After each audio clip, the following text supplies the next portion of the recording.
Hi, this is Eric Metcalf, and you're watching the Unhappy Hour.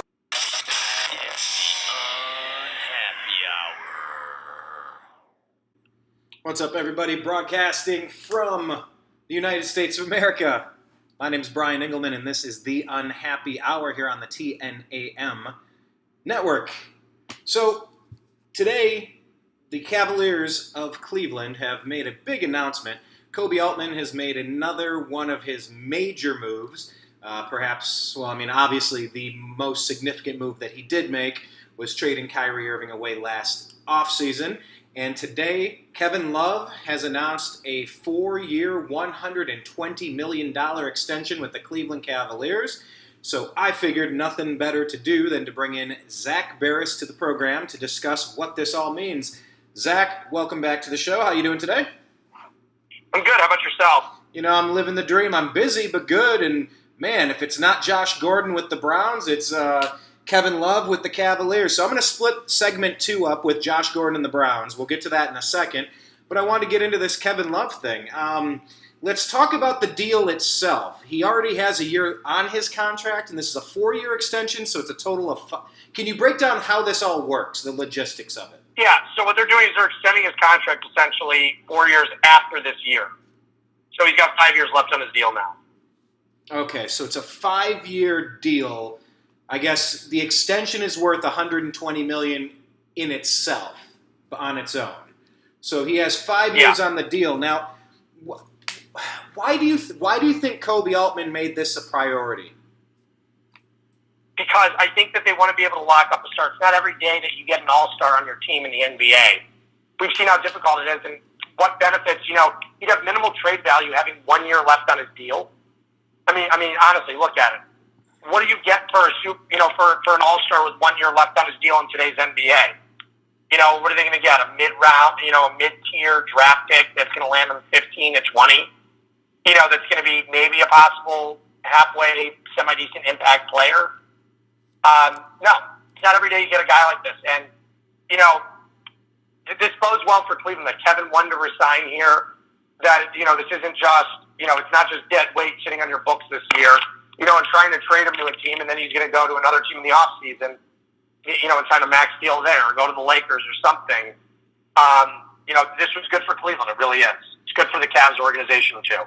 Yeah, and let's not forget, too, for everybody that wants to bash on Dan Gilbert, and look, there's plenty that people could say, but he did get Kyrie Irving to re-sign, and he did just get Kevin Love to re-sign, and he did get LeBron James to come back to Cleveland. So, obviously, for the people that just want to bash the only owner in Cleveland who's brought us a championship since 1964, there's something that he's doing right. I also think, though, and here's my honest opinion, when LeBron came home back to Cleveland, I think he was going to win a championship, and then he said, okay, I know he wanted to be in L.A. It's been a foregone conclusion for a while, but I didn't think the Lakers actually had the pieces to do it.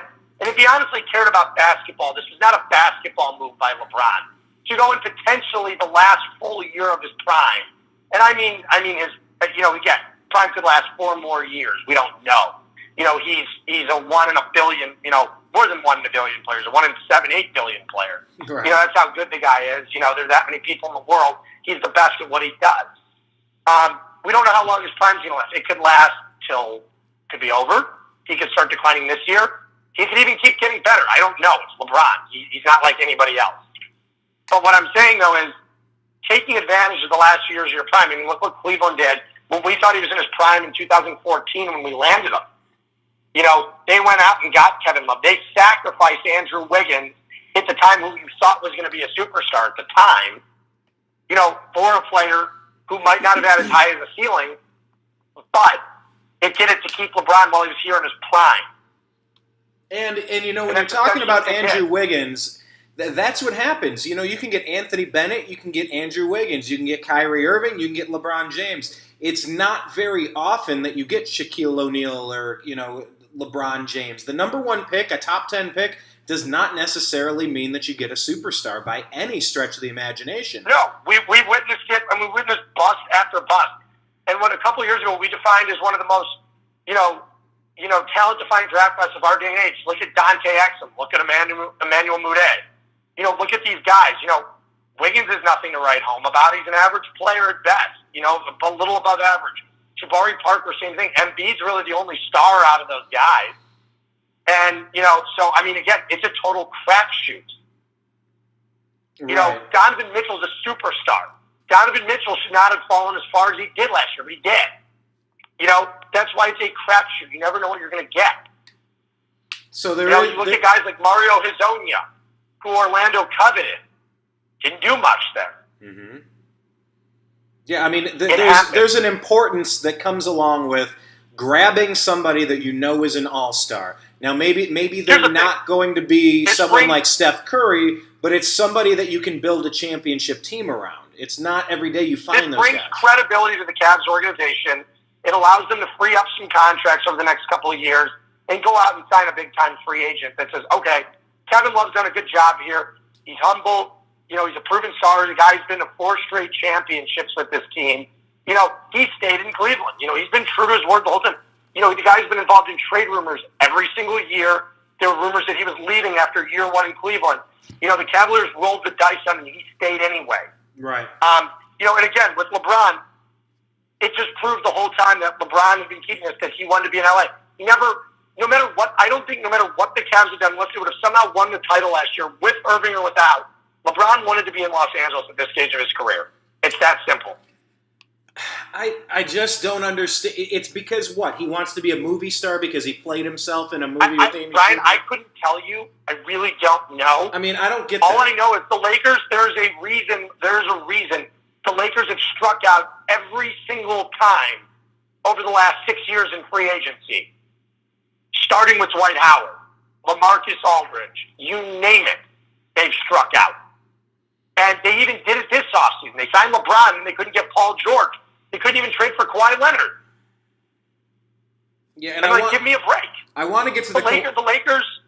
The Lakers have been one of the worst organizations in basketball over the last 6 years. 5 years. One of the worst.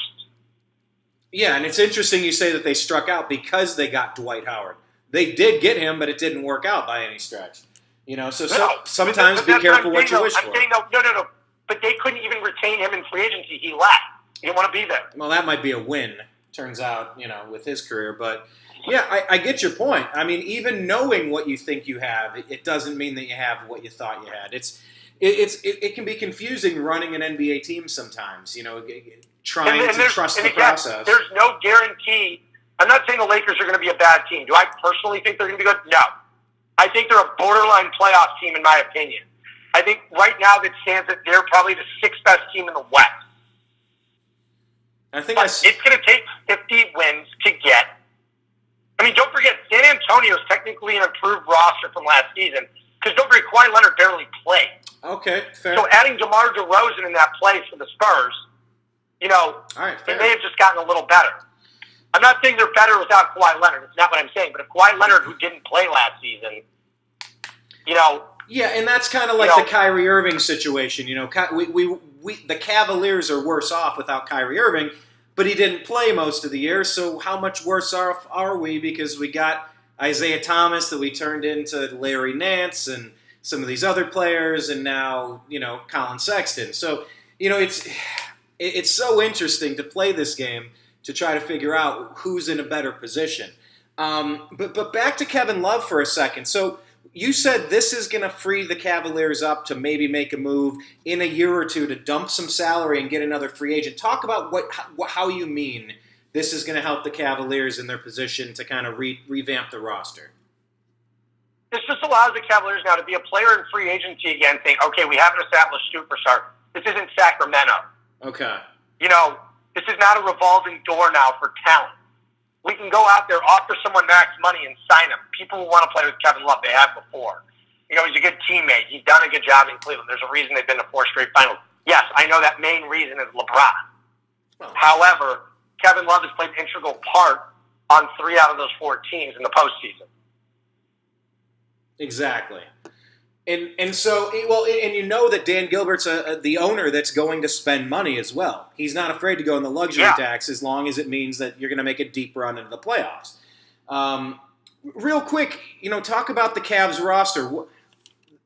Remind me again of the contracts we're locked into that it might take us a year or 2 or 3 to get out of. What kind of window are we looking at where we can finally shift some of these players? It just depends. I mean, they're eventually going to be able to trade some expiring deals to get some pieces.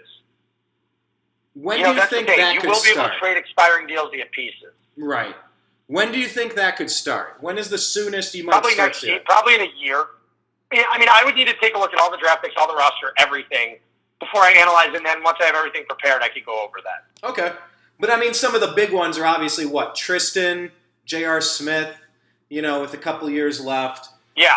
So now what do you make of the Cavaliers? Because the question was, are the Cavs going to completely tank and do the rebuilding process? No, they're clearly not. They're clearly not. So who else do you build around on the Cavs roster? What do you feel good about? I don't really know. I feel good that Kevin Love's here. Mm-hmm. I think that Colin Sexton, will definitely help. I still think they have some talent. I think it's definitely going to be tough. But don't forget, they still have a lot of young guys. They still have Larry Nance. They've got a lot of young talent. So they should be okay. All right. So it all depends. It all depends how they progress this season. Mm-hmm. What kind of season do you expect out of? It's guys like Jordan Clarkson, Rodney Hood, those guys. If those guys can actually do well this season, they'll be okay. Isn't Rodney Hood a free agent, or is he restricted? Restricted, but he hasn't been signed by anyone yet. Okay. Well, I don't know if that's a good sign or what, but we'll see how that goes. What kind of season do you expect to see out of Kevin Love? Do you expect to see Minnesota Kevin Love, or some sort of hybrid? I'm not sure. I don't know if that Kevin Love exists anymore. Yeah, he lost a lot of weight. He changed his body type. Yeah. So it's hard to tell now. I mean, it will be interesting to see. Chris Bosh famously, warned Kevin Love, be careful. Being the third wheel on a LeBron team, you're about to see a lot. Your whole life is about to change. So it's going to be interesting seeing him become the man again. And, is he going to be a 25-12 guy? I don't know. I mean, time is going to tell. It's hard to tell. I don't know what the Cavs' offense is going to look like. I see Kobe Altman a few times a week, literally multiple times a week. I have not once asked him a basketball question other than we were talking about Summer League the other day. That was it. Don't usually talk basketball when I see him. Well, and that was the next question I was going to ask you was about, Zizic and some of the other guys in Summer League. Colin Sexton. How much of the Summer League were you following this year? Did you have a chance to watch the Cavs? I was following it, but again, it's hard to determine talent in the Summer League when you're playing against minimal marginal talent anyway. Fair. You're playing against a bunch of guys who aren't even going to play in the NBA this year. So when you put up a bunch of points or you're looking like a stud, it doesn't really mean a ton. Yeah, it doesn't mean a ton. We've seen guys that have been great in the Summer League that can't do anything in the regular season. We've witnessed it multiple times. Mm-hmm. Well, what kind of – because we haven't really ever done – and once again, sorry guys, but and I'm talking to you on the Facebook group. It's the Unhappy Hour Sports Show, a support group on Facebook. Go ahead and join. If you're on this camera, it's youtube.com/theunhappyhour. I'm sorry, youtube.com/TheNewAmericanMedia. Click subscribe. We still haven't done our full draft recap show, but Colin Sexton, getting a little bit more familiar watching him play – What type of guy is he going to be? Who in the NBA does he remind you of a little bit? It's hard to say at this moment, but I do see him as a lead guard who can definitely score the basketball, which I think is definitely a benefit. Okay. He does need to improve certain things. He gets in the air a little too much, doesn't always finish. But again, he's a rookie. That's going to happen. Don't expect him. Look at where LeBron's come since his rookie year. Look at his shooting percentage. Look at his true shooting percentage. It's increased every single season for the most part. Right. We've seen that. It's totally different. So let's see how Colin does. It all depends what kind of offense the Cavs are planning on running this year. I don't know yet. I haven't asked Kobe, nor have I wanted to yet. Right. Well, I mean, we're going to get to see an offense run through Kevin Love now. And we're going to see what kind of coach Tyronn Lue is without LeBron James. This is going to be very interesting. I don't think a lot of people really know what we're going to get until we get started. If you had to guess right now with the roster as it's made up, and obviously there's a ton of room to go and who knows, what kind of record would you guess, just off the top of your head? What kind of Cavs team are we talking about here? Is this a borderline playoff team?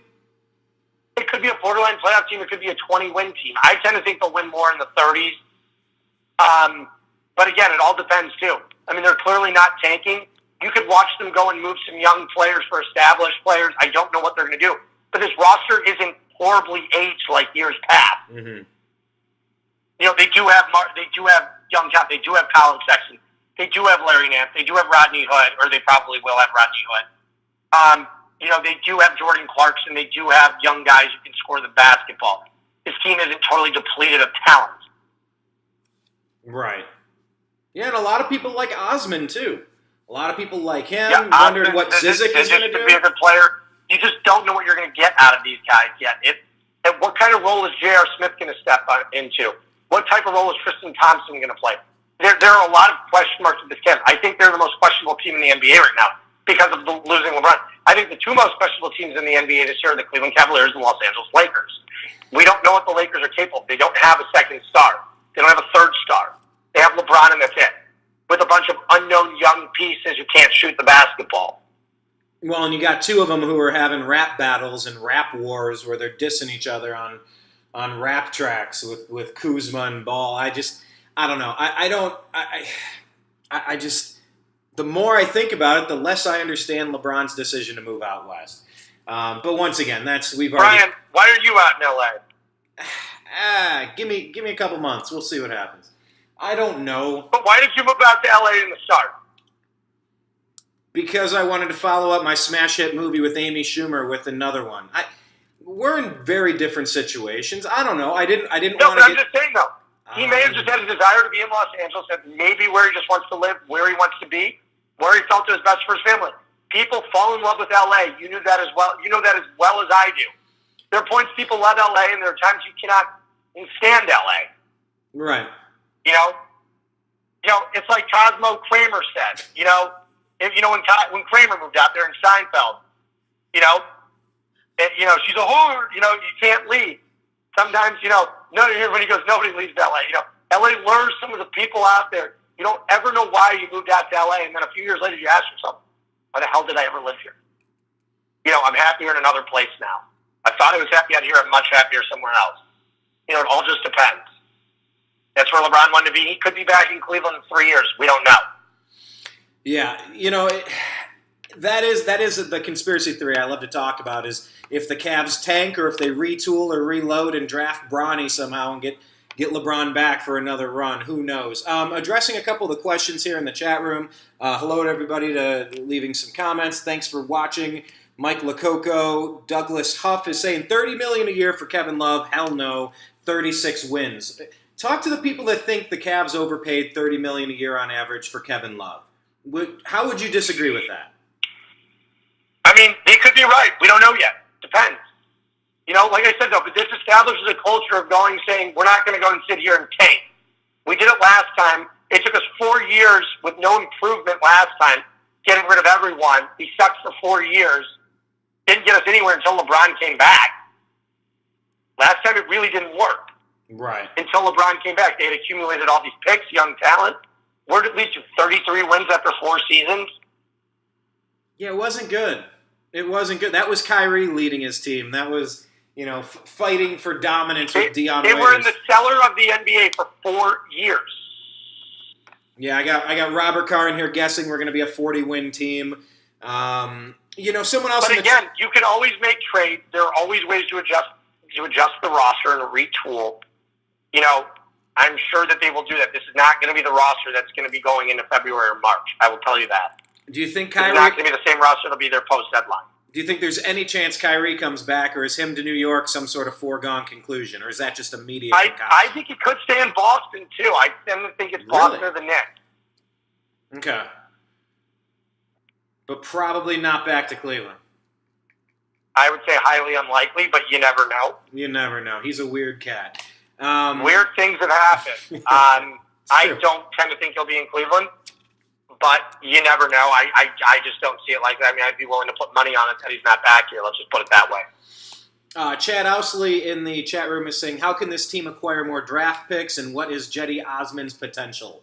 What do you see as Osman? We don't really know Osman's potential. We really don't. We haven't seen enough play out of him. We've only seen him play with LeBron. We need to see what he can do. We've seen players that thrive with LeBron and that can't play without him. We've seen other players that are better without LeBron. We don't know yet. We really don't know. But, we know we're that all part around the offense around him at this point. Probably not, but we'll see. Players sometimes make ridiculous strides in their second or third season in the league. Mm-hmm. We've seen it. We have. He may have already reached his potential. We don't know. We need to see a lot out of him this year. Again, a lot of it's going to do with the style of coaching change in the offense this year. You don't have LeBron dominating the ball anymore. You don't have a guy with the usage rate in the high 30s anymore dominating the ball. It's going to make a big difference. I don't know. Probably not in a good way. Don't forget, LeBron has been in 8 straight finals for a reason. I don't think he's going to 9. I would put money on that one that he's not either. I don't think they're even one of the top 4 teams in the West. I don't understand it. But anyway, the second part of his question, though, is there a way that this team can acquire more draft picks? Do you think, because isn't that the Cavs are going to forfeit their first-round draft pick if we don't finish in the bottom 10 in the league this year? So, is it, in your opinion, is it worth it? It's not worth tanking just to hope to get a flyer on a late first-round pick? Just it's all right to keep a superstar? Have their long-term strategy. I don't know if it's correct. We're going to find out. Right. Okay. No, that is fair. Chad was asking, is there anything we can do to acquire more draft picks? Are there players, maybe Kyle Korver? Is there anyone else on the roster? If anybody wants Korver, if anyone wants Osman, are there any moves they can make where any players are coveted? A lot's going to be determined, too, by the beginning couple of months and see how this team plays. Do they necessarily want to tank? Do they want to trade the veterans? It all depends. I really don't know how it's going to go this season. They're an enigma right now.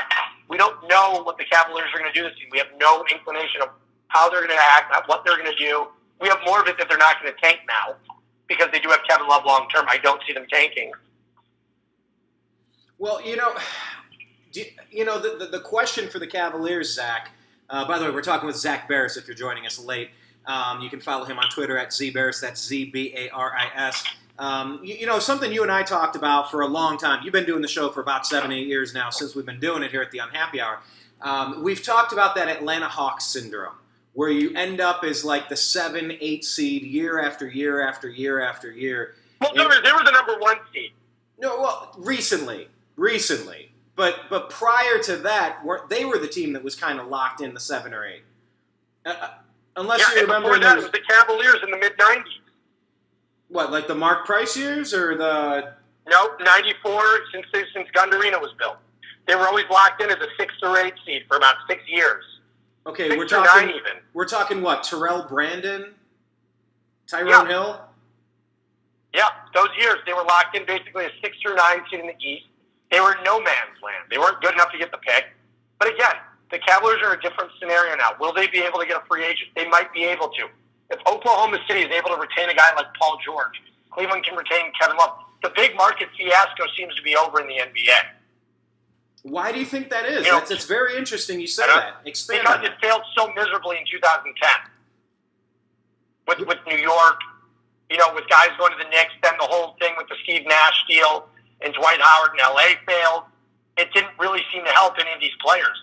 The whole Clippers revolution didn't do anything. They got nowhere with DeAndre Jordan, Chris Paul, and Blake Griffin. Right. Never really won anything. And I think people just said it at one point, I think these guys might be happier in smaller markets. Let's see what happens. Well, I think we're going to find out. And I got people, Rob in the chat room, saying I'll take Kevin Love over any first-round pick, period. And essentially that's kind of what the Cavaliers decided. They can forfeit that draft pick or re-sign Kevin Love and be good enough. You're going to win too many games to keep that draft pick. And John Stiles in the chat room saying he's excited to finally see some team basketball. He wants the Cavs to be a 7-8 seed. He thinks 36-40 is probably a little high, though. But this is something that Dan Gilbert and the Cleveland Cavaliers, they don't want the arena to be empty. They're going through a bunch of renovations. They have a brand new arena essentially, and they don't want to see that thing empty on a nightly basis as well. I think that has something to do with it as well. So we'll see what happens. I'm going to get going now. I'm about to pass out. I have been working crazy hours over the last couple weeks.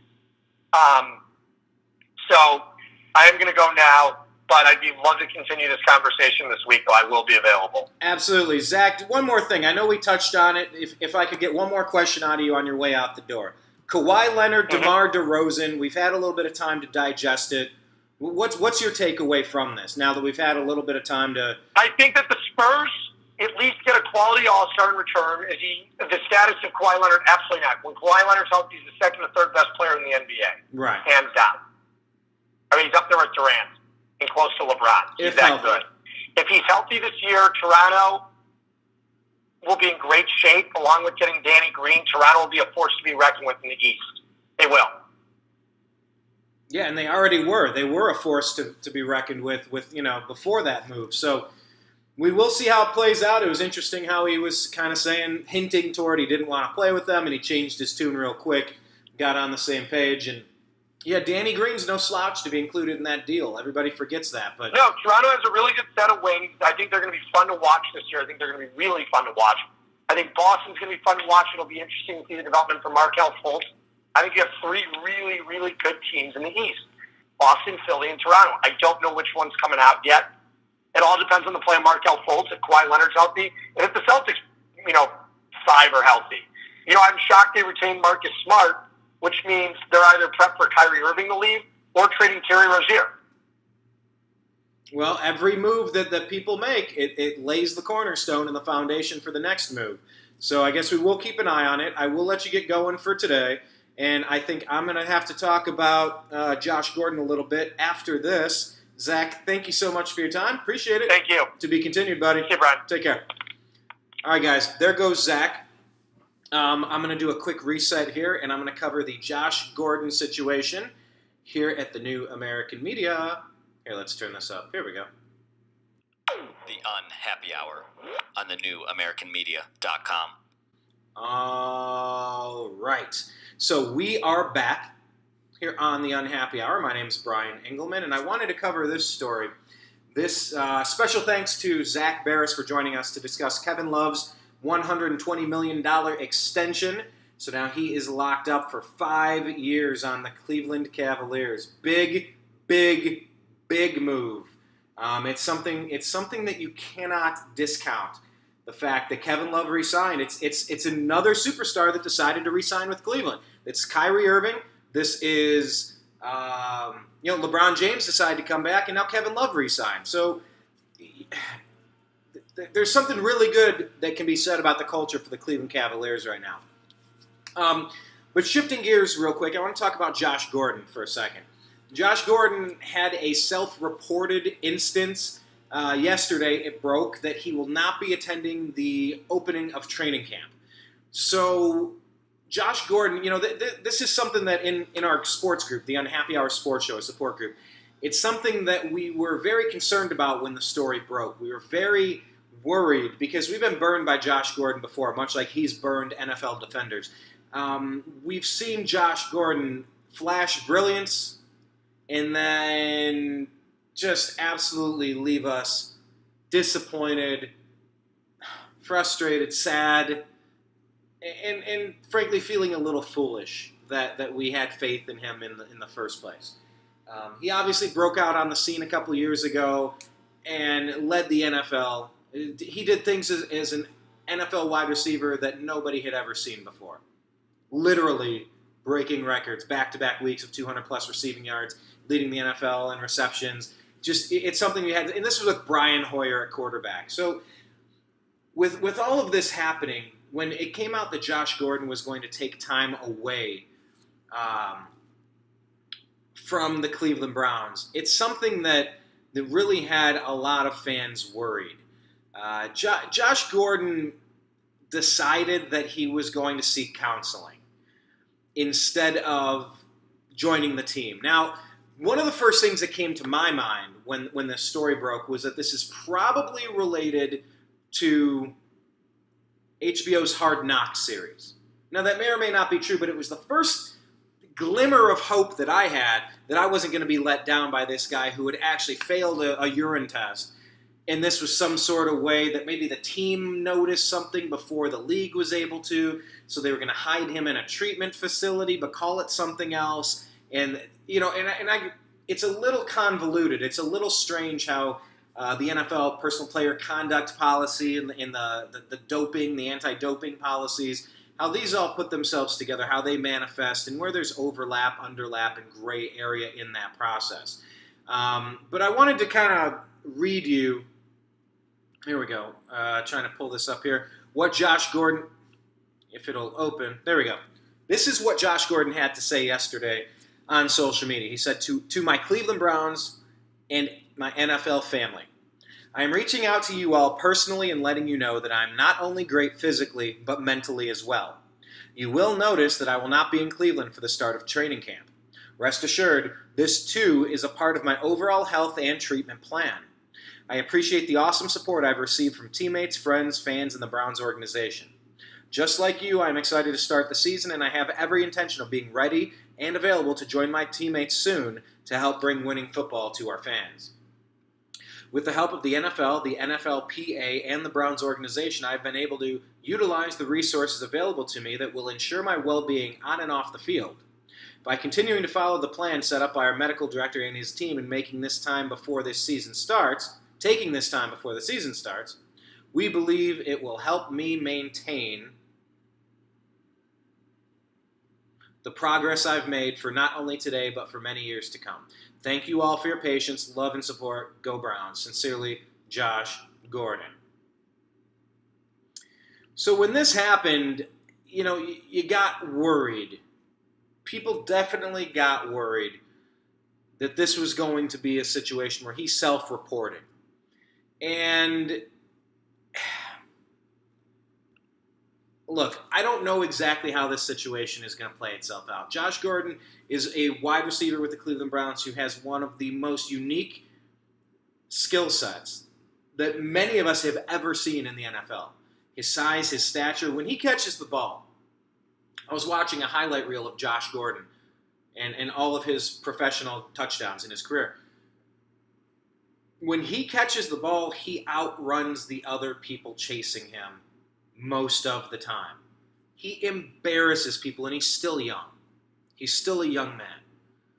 So what my hope is for Josh Gordon, obviously, look, I'm a guy that believed in Josh Gordon enough that I traded for him in my fantasy football dynasty league.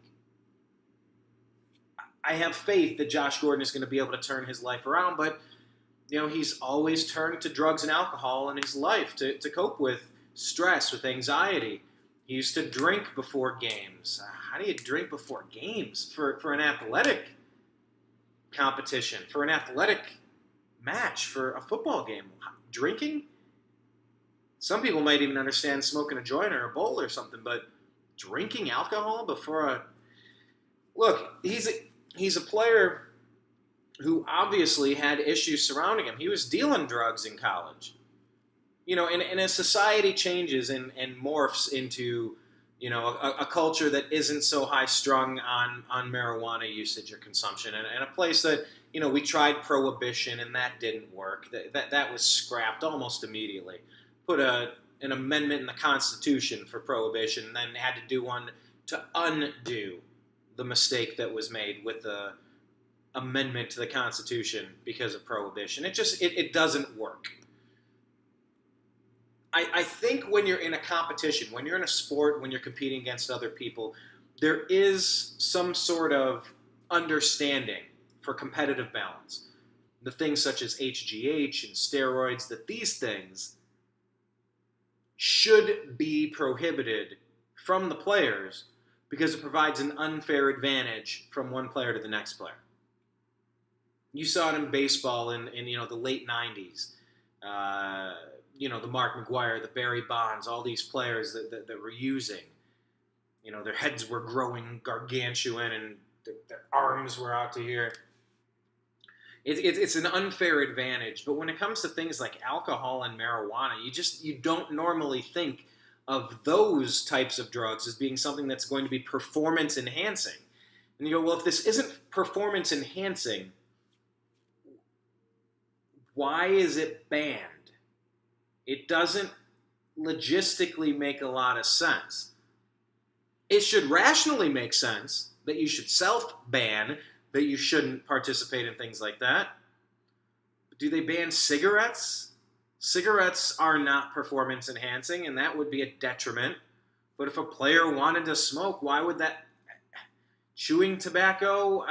At what degree do you take non-performance enhancing drugs that, if anything, may decrease your ability to compete at the highest level? For what reason are we getting involved in those types of things? Steroids, HGH, I get all that stuff. But Josh Gordon, to repeat, he's taking some time off. He's trying to get his mental health, his anxiety in line with his physical health. All you had to do is follow him on social media a little bit to see that he's kept his physical health where it needs to be, top-notch, tip-top shape. But this will give people like Antonio Callaway a little bit of a chance to step up, step in, provided he's healthy again. The new Browns rookie out of Florida. Once again, another talented receiver with questionable decision-making skills, getting in some trouble himself. It's not what I wanted to see from the Cleveland Browns. And I wanted Tyrod Taylor to get more opportunities throwing deep and building a chemistry with Josh Gordon. I think Josh Gordon has proven at this point that he's the type of player that can kind of thrive in any sort of quarterback situation. Just chuck it up there and he's going to go up and get it. But I think the quarterback, in this case Tyrod Taylor and Baker Mayfield, because who knows, you're one injury away from going to the rookie. Let's just be honest here. I was really hoping to get that chemistry together from the players. But, it's not a perfect situation. But I was I just got to say, I was really nervous yesterday hearing the news out of Berea that Josh Gordon wasn't going to be with the team for a little bit. I thought the worst. I was very worried that this meant Josh Gordon had sabotaged yet his latest comeback attempt. And luckily, at least for now, luckily it seems like Josh was starting to feel overwhelmed. He was starting to feel stressed. He was starting to feel anxious. And normally, he would self-medicate. And in this case, he's learning, perhaps for the first time in his adult life, how to deal with life without clouding his brain with mind-altering substances. So, continued support, continued prayers, continued hope, continued optimism for Josh Gordon from me. Until I see otherwise, he's my starting wide receiver in my fantasy football dynasty league. Prove me wrong. No, don't prove me wrong, because I need you to start. But I did have faith, and I'm going to continue to have the faith. I still say the Browns go 10-6 this season and make the playoffs. That's my prediction. Go ahead and leave your prediction in the comments over here. This is Facebook. If you're not in this group, if you're not in this group, you're probably not watching. If you're in here, it's youtube.com/TheNewAmericanMedia. We have a group over here on this camera called The Unhappy Hour Sports Show, a support group. You can join. It's a private group, just Indians, Cavs, Browns, Buckeyes, Blue Jackets. Be a fan of something, come on in. If you're already in here, invite your fans. Invite your friends that are fans of your favorite teams. It's a great place. It's breaking news. It's humor. It's good conversation. It's a lot of great banter. It's way better than the crap that I was finding online and on cable. So thank you all to everybody who's in this group, and thank you to watching over here. Special thanks to Zak Baris for joining us today talking Cleveland Cavaliers with the breaking news that Kevin Love has re-signed with the Cleveland Cavaliers for a 4-year, $120 million extension. And that's all I got for you right now. I'll talk to you again soon. Take care. Peace.